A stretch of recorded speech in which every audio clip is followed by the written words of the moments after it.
Good morning, thank you everyone, and thank you for inviting me here this morning.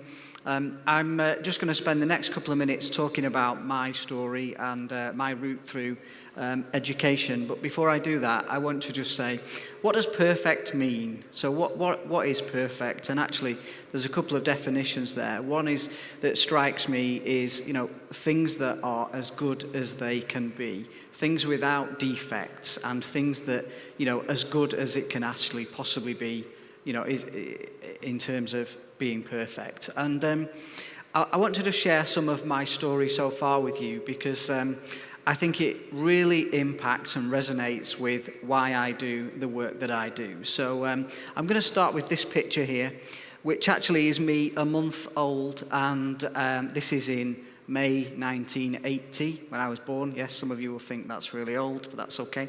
And to put that into perspective in terms of size, I actually weighed 900 grams in that picture. So if you literally hold out the palm of your hand, that was the size I was as a child, and I weighed as much as a small bag of sugar. So, I was born 4 months premature, very, very unexpected, and at that time, in the 1980s, the expectant rate for babies to live was very, very poor. And my parents were told, in no uncertain terms, your baby will not make it through the night. So it was quite a traumatic time for my family at that point. But obviously, I proved them all wrong, and I'm still doing that today. So early life for me, there's a picture here that makes me smile because this is my family on the right-hand side, my mum, my dad, and my older sister and myself. Now, early life for me growing up was quite difficult. Being born small, being born premature, and also having difficulties around development. My development was delayed. I was very, very small in stature. I weighed very little, and I was quite fragile as a child. This is on my right here is the picture of me on my first day of school, first day of primary school. And shortly after this picture was taken, actually, my family separated. So my dad left the family home and my mum became a sole parent. So things were really, really difficult for us at that point because my father was the only income bringer into the home. So we ended up having to live in government-assisted accommodation, relying off government handouts, and we were very, very poor, and we knew it. At school, early life for me was difficult because I was the smelly child. I was the child that smelled. I didn't have clean clothes. I either had clothes that were 3 or 4 times too big and I was told to grow into them, or I had clothes that were old and had holes and didn't fit, shoes that didn't fit, shoes that had holes in. So, you can imagine the bullying that I experienced at school was quite traumatic and left quite a long-lasting effect for me, and that included the teachers. It was quite difficult for me. And actually, going through school, a little bit like Michael's story before, I wasn't very academic because of my early birth and the impact that had on me. I also didn't know until very late in my school life that I actually suffered with a visual impairment. And that made things really, really interesting because there's only you that knows what you see. So a bit like Michael, I am totally colour deficient though, Michael. So, I see no colour at all. So when I was in art class, my stories were really interesting. And actually throughout school, I spent a lot of my time outside the classroom because I couldn't engage in the curriculum because I had no idea. When a teacher said, sit on the yellow table, sit on the red mat, go to the blue corner, bring the blue shelf, bring the blue box, these things, I was like, what is going on? What is wrong? Why do I keep getting this wrong? And I didn't understand what that meant for me. Now, when I was at school, there was a perfect path, and this is what I want to sort of talk about this morning. The perfect path when I was at school was you went to school, you went to college, you did a degree, and then you got a job. You found a career. And it was perceived that throughout school that actually if you did not follow this path, you'd basically failed. you were not intelligent, you couldn't be employed, you couldn't have a career. And that was always drilled into me. So when my teachers were saying things to me like, oh, Phil, go and sit over there, you're unteachable, you're thick, we can't do anything with you, you're not very intelligent. Actually, I couldn't engage with the lessons because I didn't really know what was going on. And then I had this thrust upon me that this is the route you must take to be successful in life, okay? Now, actually, my path is very, very different. So, throughout school, by the time I was 13, I came home from school one day, and bearing in mind we were poor, we had no money, we never knew when our next meal was coming from. My mum said to me at 13, Philip, we've got you a job. And I said, oh, okay. And she said, you're going to work from tomorrow, there'll be no school. So I said, what about school? She said, don't worry about school. You can go to school part-time, but you must do this job. It will bring us money into the house.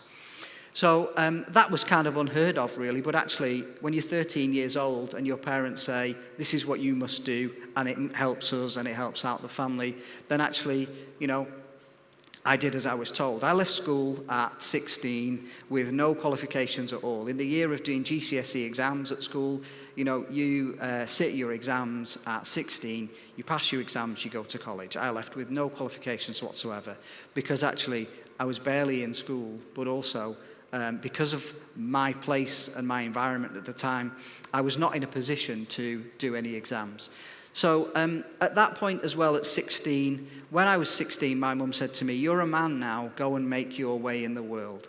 So I left our family home at 16 and decided I need a path. I need to sort out what am I actually going to do with my life at that point. So I went to college and I resat my GCSE exams a year after I had failed them all.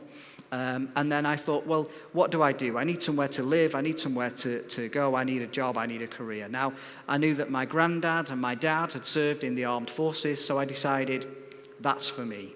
It resonates in our family have done it, I'll do it. So I joined the army, spent just over 18 months in the army, and unfortunately I got injured in a training exercise and was medically discharged because I needed an operation that the army weren't prepared to wait for. So that didn't work out for me. So in effect, I'd had a high school education, I'd done just over a year in the armed forces, and I was then homeless and without a job. So I decided I really, really need to get my life together right now. Otherwise, I could spiral living off the state forever. And I did not want to be a third-generation benefits and state user in my house. So I started to ask around for jobs. Nobody wanted to employ somebody without a degree or college education. So I started volunteering. And that really led me forwards. Volunteering in a local engineering workshop, just part-time, to keep my experience going, keep my self-esteem going, really. And actually that turned out, I managed to convince the owners of that company to give me a job and put me through my college education. And as part of that college education, I then continued working with them. I then went to work for Ford, a global car manufacturing company, and started to train their trainees of the future. And someone said to me, just one day, randomly, and actually it's these random comments that make a real difference. They said, do you know, Phil, you'd make a really good teacher. And I was like, really? After my whole education experience, would I make a really, really good teacher? So I thought, do you know what? Maybe I would, because I'd come at this from a different perspective. So I retrained, I got into teaching, I took a pay cut, I left engineering, and I thought, I am going to be a teacher. And actually, moving on, I've moved up and progressed in my career in terms of my teaching, from just teaching to being a senior leader to managing and creating courses.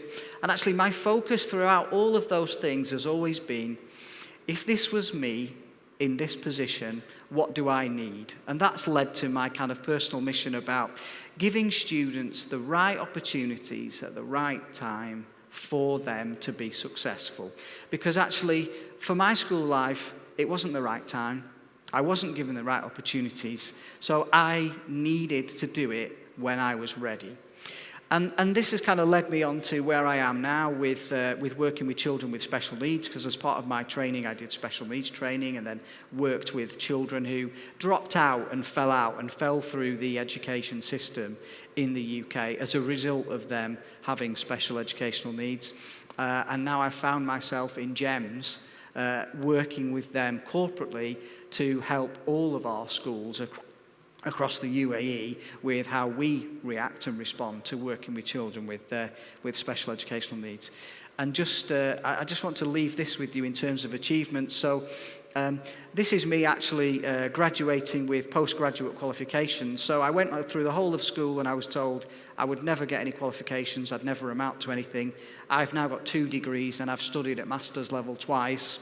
And actually this is one of my lifetime achievements here on the side, Lotus School, which in the UK, I managed to convince the government to give me £5 million to build a school for children with social, emotional, mental health needs, to provide them with a unique opportunity to access a different curriculum, a different pathway.